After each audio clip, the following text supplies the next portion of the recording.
We survived when our early predecessors didn't.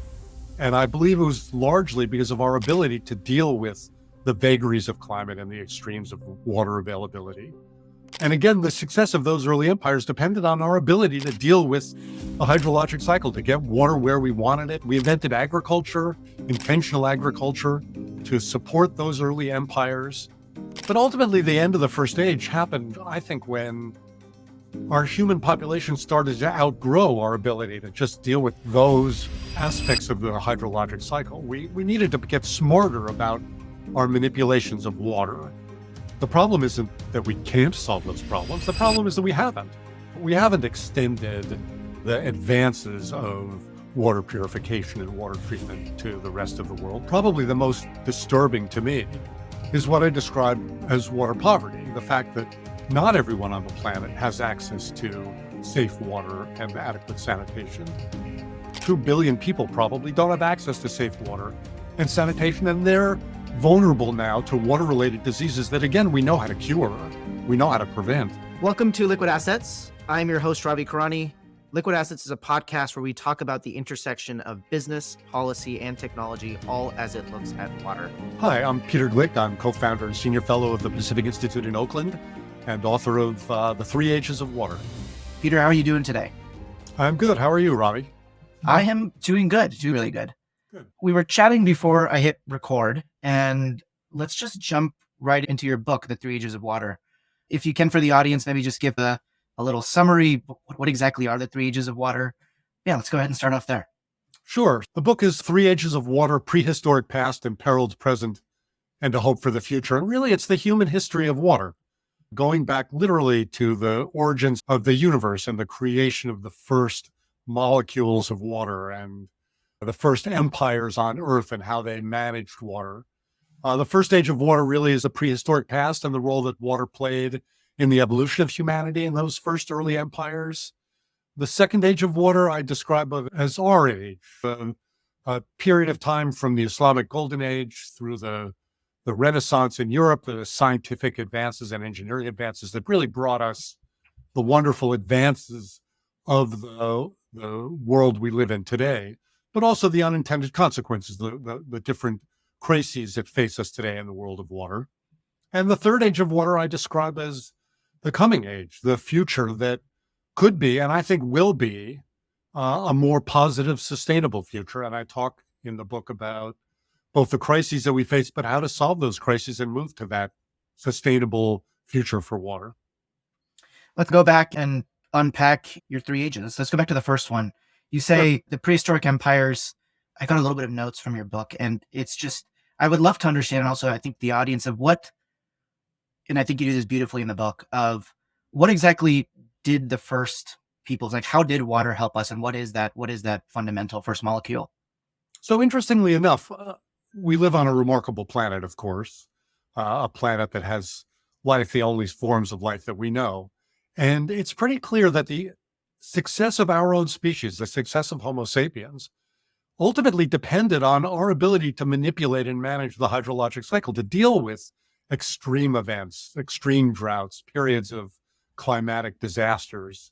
We survived when our early predecessors didn't. And I believe it was largely because of our ability to deal with the vagaries of climate and the extremes of water availability. And that led to the first, ultimately, Homo sapiens expanded out across the planet, and we built the first empires in the Indus Valley and the ancient cultures of Mesopotamia between the Tigris and the Euphrates rivers in the Middle East and along the great rivers of China. And again, the success of those early empires depended on our ability to deal with the hydrologic cycle, to get water where we wanted it. We invented agriculture, intentional agriculture, to support those early empires. And those early empires also started the process of building dams and aqueducts and irrigation systems. And, we invented writing and we invented religion, and all of it, in my opinion, depended on our ability to successfully harness the water resources that we needed to survive. Super well said. And I want to unpack that a little bit more. So I've read, are you a fan of Yuval at all? Noah Harari, from the guy who wrote Sapiens? No. No, he actually very similarly came to a very similar conclusion that obviously the agrarian revolution got us to where we are. If you look at Mohenjo-daro, Harappa, like you said, the Indus Valley civilization, the Chinese civilization, our ability to move and manipulate water was the main point of it. And obviously, being able to grow things, agriculture, then allowed us to manipulate our food. And then we became really good at actually being able to do other things, right? We could free up our time to now invent things, invent religion, invent different machinery that can get us from point A to point B. When we look at that first age coming into the second age, what was that inflection point that got us from the agrarian revolution into where we are today? And I guess leading up to mainstream time, when you said the Islamic period, what kind of happened in that second age? Yeah, so without a doubt, the first age depended on our ability to grow enough food to survive and to support these empires in the Middle East and in Southern Asia and in China. Without the intentional agriculture, without the ability to not just grow when we had rain, but when we didn't have rain along the reliable rivers of those areas, those empires would never have existed. But ultimately, the end of the first age happened, I think, when our human population started to outgrow our ability to just deal with those aspects of the hydrologic cycle. We needed to get smarter about our manipulations of water. And the second age really was the Islamic Golden Age, when science started to develop, when we started to understand what water-related diseases were, the cultural revolutions and the scientific and engineering revolutions of the Renaissance, when we discovered what water was. We learned what hydrogen and oxygen were. And at the same time, we started to build the infrastructure, not just to move water a few tens of kilometers in dirt canals, but hundreds of kilometers or longer. And not just with gravity, with the Romans and the Greeks did tremendously successfully, but with the energy systems that we built so we could move water over mountains or through mountains. We built the first big dams to generate hydropower, to store water in large volumes for dry periods when we got it in the wet periods. We not just learned what water-related diseases were, but we developed the medicines and the science to understand how to prevent water-related diseases. That's the second age of water, and that's really our age. We've all benefited from those advances, and that's permitted us to build the societies that we have today. And in those societies, we mostly take water for granted. Which has come up actually many times on this podcast of, we just have this idea that if you turn the tap on, you're going to get water coming out of it. You just flush and forget, right? I hear that a lot in the podcast, Right. Which is actually one of the reasons that I ended up founding or building out this podcast, is because I myself was searching for answers of what exactly is water, right? We hear water is going to be the next big crisis. What's actually happening out there? And I think it's a perfect segue to you saying that there are unintended consequences of what we've done in the second age and being able to manipulate water, use pumps, get water from point A to point B. Yep. What is it around pollution, ecological disruption, water scarcity? What are these problems, and what are we actually looking at coming towards the end of the second age? So one of the remarkable advances of the second age is that some of us now get to take water for granted. We, as you say, we turn on the taps and unbelievably cheap, clean water comes out, and we magically flush our wastes away and it disappears. We've built a system that permits us, some of us, to take advantage of those advances. But I write that the second age of water is coming to an end in a whole series of water-related crises, and lots of other crises, one might add. One of them, probably the most disturbing to me, is what I describe as water poverty, the fact that not everyone on the planet has access to safe water and adequate sanitation, the things we take for granted in the wealthier parts of the world. And so there's massive water poverty. 2 billion people probably don't have access to safe water and sanitation, and they're vulnerable now to water-related diseases that, again, we know how to cure, we know how to prevent, but we've failed to do so because the advances of the second age of water aren't evenly distributed. We also have a very severe ecological crisis. Many of the environmental problems that we see are a consequence of our taking water out of natural ecosystems and not understanding or not caring about the consequences. And now rivers are drying up or are heavily polluted or catching fire, or wetlands are disappearing and aquatic species are being driven to extinction. So there's an ecological component. But we also see conflicts over water. We see violence over water politically and militarily. We see global climate change, which is as much a water problem as anything else. These are all some of the unintended consequences of the second age of water, some of the challenges that we face, and some of the things we're going to have to solve if we ever move to a more sustainable future. And if I just unpack those unintended consequences, right? The kind of two that you've listed around water poverty, around issues with health and water poverty, and then just the kind of political issues as well as polluting the water. I'm just going to ask a dumb question for the audience. Like, why can't we just clean that up? Like, we have the technologies to know how to flush and forget in the developed world. What's really the problem in just copy pasting that? So that's exactly the point. The problem isn't that we can't solve those problems. The problem is that we haven't. We haven't extended the advances of water purification and water treatment to the rest of the world because we've failed. We, the world community, have failed to make those investments, or our institutions are inadequate in some places, or we have failed states and failed governments. A lot of the developing countries, they have not just water problems, but they're dealing with education and communications and transportation, and they're dealing with a lot of challenges, and water is just one of them. But I argue quite clearly, and I think it's pretty obvious, we could solve those problems. We don't need to invent any new technologies to bring clean water and adequate sanitation to everyone. The cost of doing so is far less than, in my opinion, the cost of not doing so. Costs borne by women and girls who have to walk kilometers to collect dirty water rather than go to school and contribute to their economies.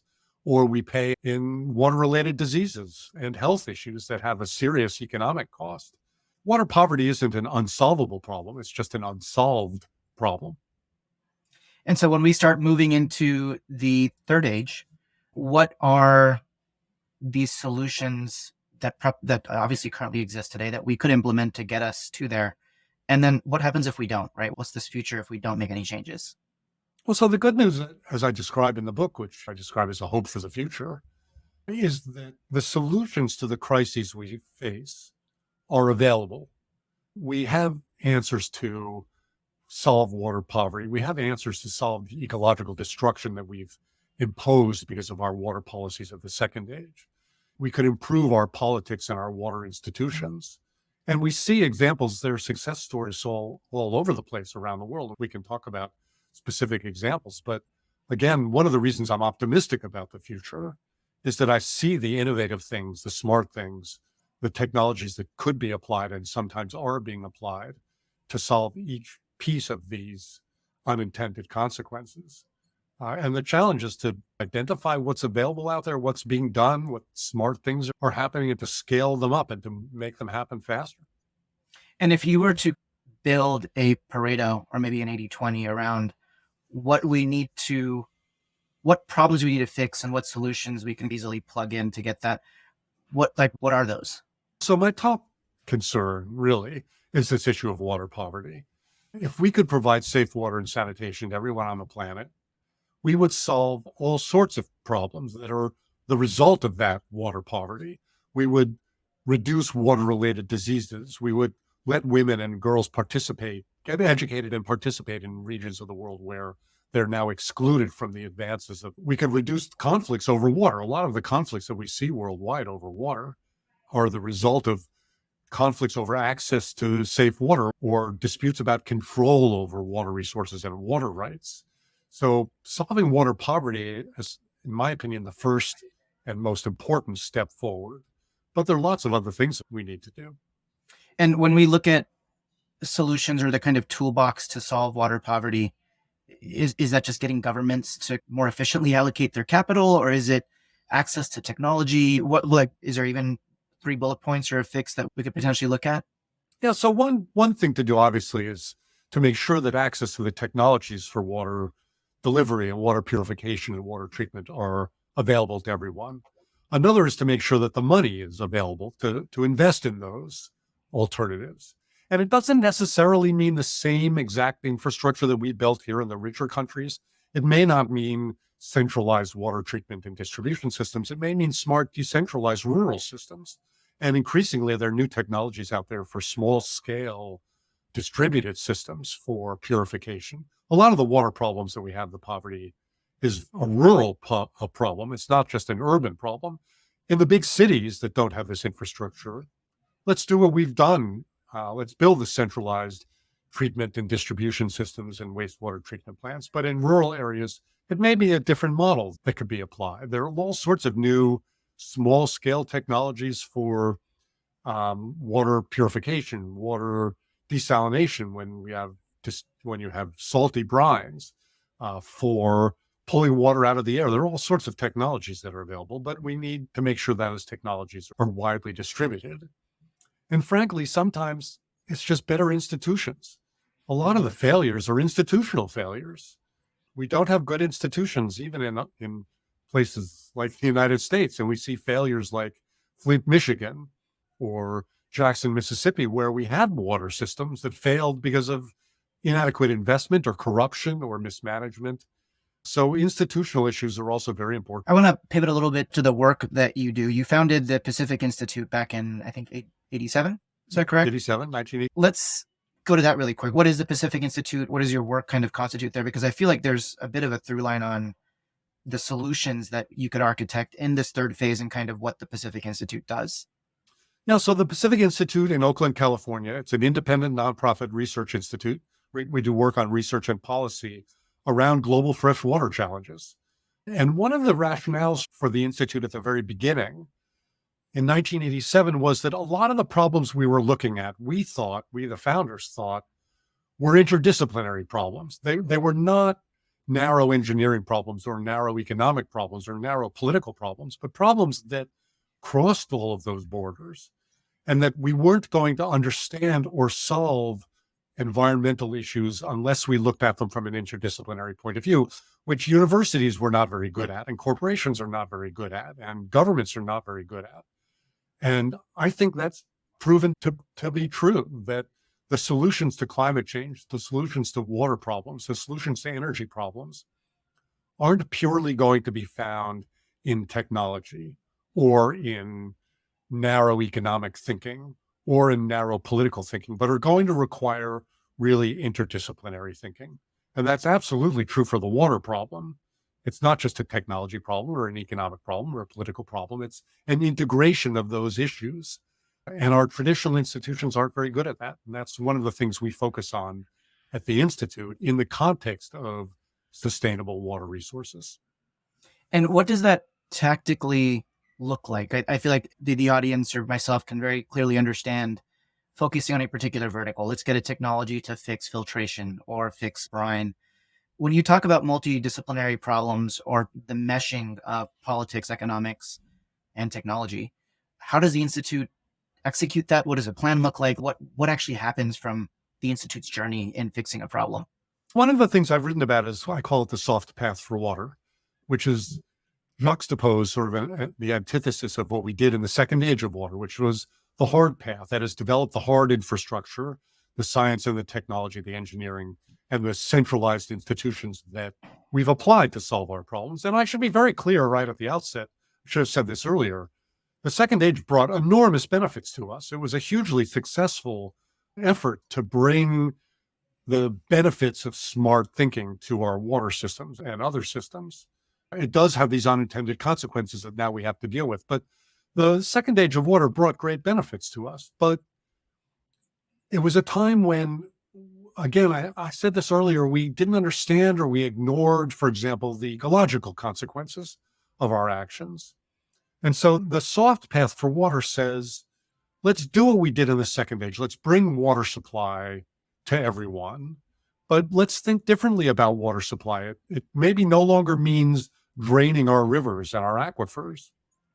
Maybe smart water supply means collecting and treating wastewater to an incredibly high standard and then reusing it, which we're already starting to do in places like Singapore and Israel and parts of California. That's a different way of thinking about water supply than draining our ecosystems. But the soft path for water also really means rethinking the way we use water, the idea of efficiency. And part of the third age of water, in my opinion, is going to be an efficiency revolution. How can we do what we want with less water? How can we grow more food with much less water by better technologies like soil moisture monitoring and smarter irrigation systems, but also thinking about the kinds of things that we choose to eat. Our diets, it turns out, are very water intensive, especially when they're meat intensive.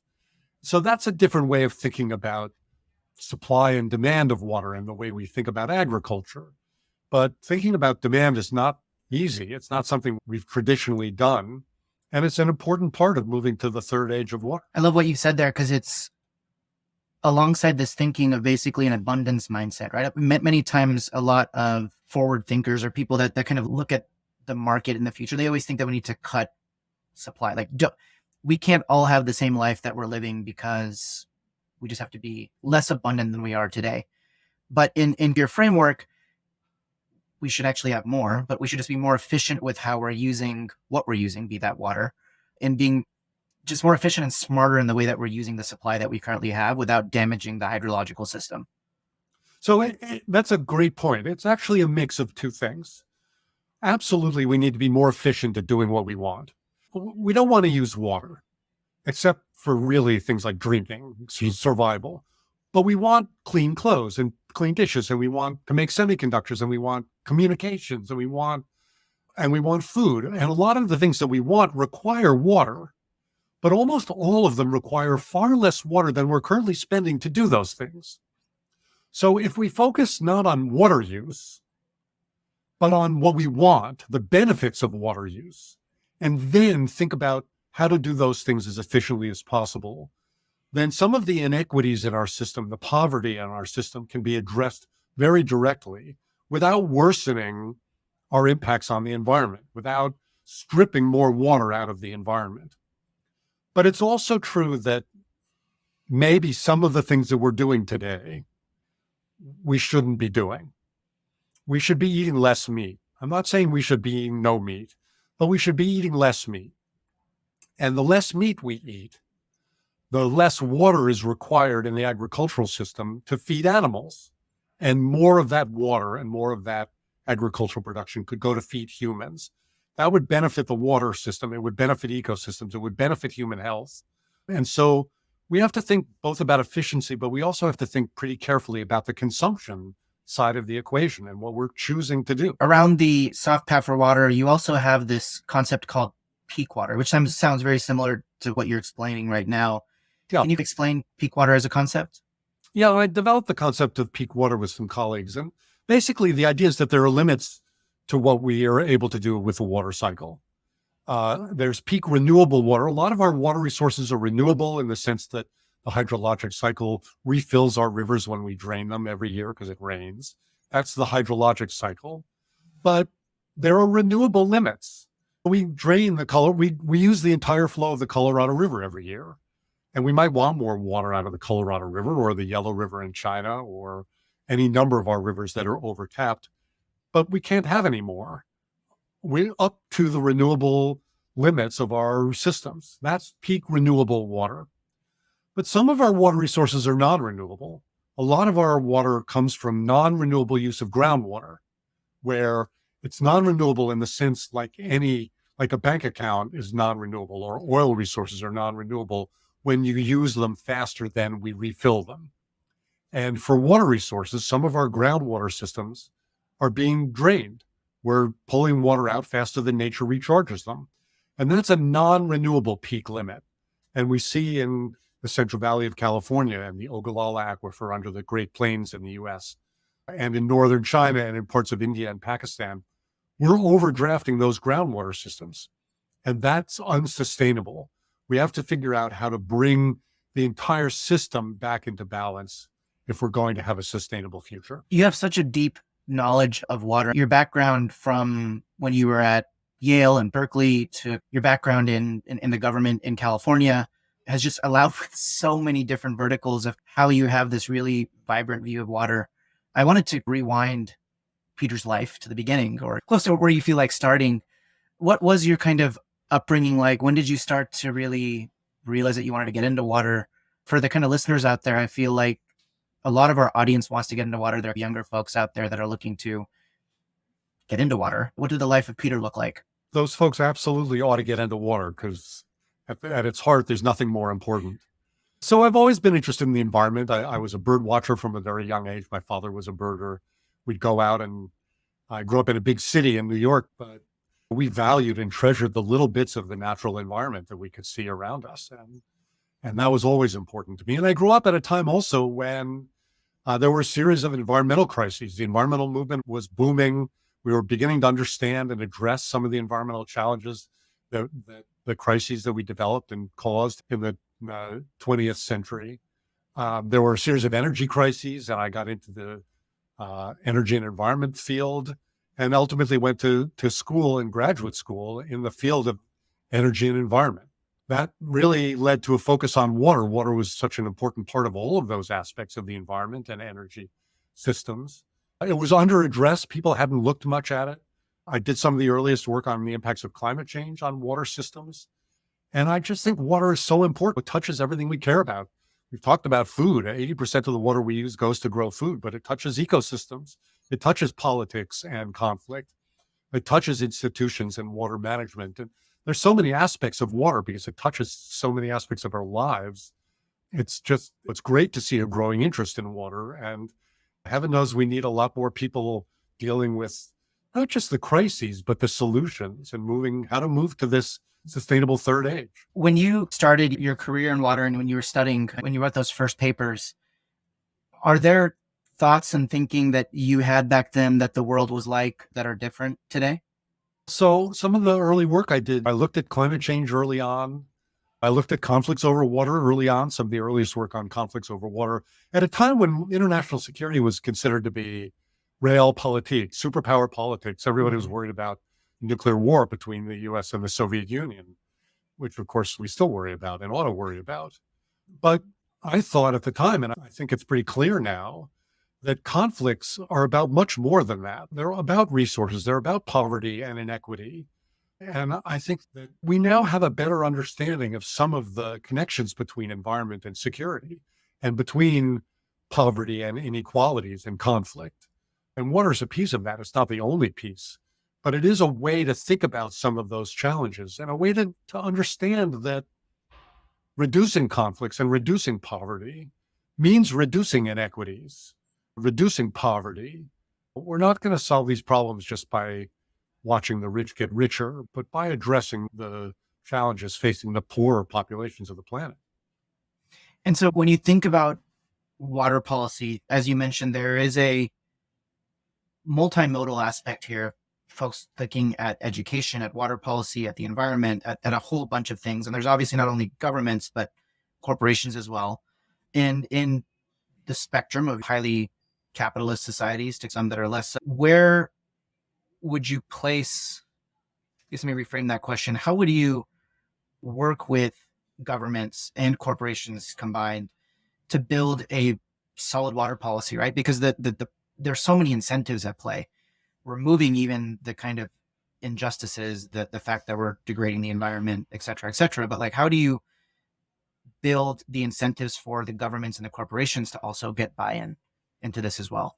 Yeah, so this gets back to the fundamental point that one of the failures of the second age of water was the idea that there were silver bullet solutions to things. There were technological solutions that would solve our problems, that there were political solutions that would, if only one political strategy would succeed, we could finally solve our political disputes. And I think it's pretty clear now the world is a lot more complex than that. And so the solutions to our water problems are multimodal. There is no single silver bullet solution, although I love to see some of the brilliant technologies that people are working on in the water space. But there needs to be an understanding that they have to be accompanied by economic solutions and political solutions and solutions at all levels. There are absolutely things that governments have to do. There are things that the international community has to do. There are things that corporations have to and can do. But there are also things that our local communities and individuals have to do. Even a simple thing is getting rid of your lawn in the Western United States, or buying that efficient washing machine and dishwasher and toilet, and reducing your own water use. That's this efficiency revolution. Let's do what we want: clean clothes, clean dishes, magically getting rid of our waste, but let's do it with less water than we're doing today. There are things that we can do with our local institutions. People who really care about water, they should understand where their water comes from. They should get involved in the water districts and the water agencies that are responsible for bringing water to them, or run for school for not just water boards, but local political boards that understand and manage water resources. They should push their politicians to care about water. Most of them, most of the politicians don't think much about water, but there are some out there that really try to understand water issues, and we should vote for those politicians. So all sorts of levels of engagement are important. At the corporate side, you mentioned corporations. There's an effort underway among corporations to understand risks to them of not dealing with water properly, either their impacts or their responsibilities in the corporate stewardship area. There's efforts underway at the UN, something called the UN CEO Water Mandate, which is a bunch of corporations that are really starting to pay attention to water and think about water sustainability and think about reducing their impacts on water resources. So the corporate sector has a big role to play here too. I feel like looking at water politics is just it's complicated because the districting, by the way, are not lined up with cities. You pay bills from one side to the other, especially looking at the US. And then on top of that, elections are even separate. You're voting for water districts at a very maybe even a different time than you're voting for a presidential or a Senate election. Is there a resource or a website that we can go to, just like we go to Ballotpedia and I know what does this president stand for versus the senator, and I can go ahead and vote along a particular party line or a kind of vector? Is there like the water vector that I can vote against? That's a Or great question, and I don't have a great answer to that. There ought to be a water politics, a website where you can go if you really want to help influence the political arena in the direction of water sustainability. How would you get involved in local elections? How do you understand where your water district, where your water comes from, and how to influence the management of that, or how to identify those state or local or federal politicians who really get the water issue? Somebody ought to set that up. That's a great idea. you have multiple awards and honors that you've received, from the MacArthur Fellowship to the National Academy of Sciences, as well as the U.S. Water Prize. Can you just talk about what those awards are and why you received them? What was the work that you did to? I think they vary. I mean, the MacArthur Award was for basically my efforts to try and raise awareness about water issues and water solutions, and to integrate basically science and policy together in an unusual way. The National Academy of Sciences, that's a recognition of scientific achievements in different categories. So it varies, but the good news is that there is a growing recognition both of the challenges associated with water, but also the innovative things that are happening by all sorts of people around the world to address those water problems. And it's nice to get that recognition, but there are a lot of people doing brilliant things in this area that go unrecognized that ought to be recognized. When you think about something that you know that the kind of regular population does not, is there like a fact or figure that I wish I knew today, kind of thing, that if you had the chance to, or if people ask you, you're like, oh, did you know that 80% of the water was used for agriculture? Is there a handful of bullet points that people don't know that you do? Oh, so there are a million of them. It depends on what you're most interested in. It is interesting that 80% of the water that we use in the world goes to agriculture. 80% of the water we use in California goes to agriculture. It's one of those bits of rule of thumb. But I think people ought to know where their water comes from. People ought to learn where that incredibly cheap tap water, high quality tap water originates and how to protect it. I think people really ought to know that there's a growing awareness that climate change is real and caused by humans. They really ought to understand that some of the worst impacts are going to be on water systems, on water use, on water demand, on water availability, on water quality, on extreme events. We're already seeing some of those consequences. And the more people understand that, the more likely they are to understand the importance of supporting efforts to reduce the threat of climate change. That's important as well. And I think it's important for people to understand that, first of all, there's no silver bullet solution to our water problems, but there are lots of solutions to our water problems. And the more people understand that we can solve these problems, the more optimistic they are and won't sink down into the doom and gloom, there's nothing I can do mentality that I worry is increasingly pervasive. There are solutions, and let's figure out how to promote them and scale them up. Entirely. And it's interesting you say that because we see a lot of climate news be super doomsday, and people that it's great for clickbait. It gets views on the different media outlets, but it also then paints a picture of I'm not really unable to do anything.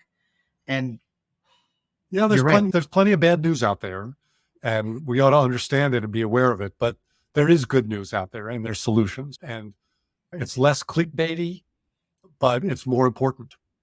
Yeah, yeah, entirely. Peter, I ask everybody this question towards the end of the episode, and it's, do you have a book, a show, or a movie that has had a profound change or profound impact in the way that you look at the world of water, or just you look at the world in general?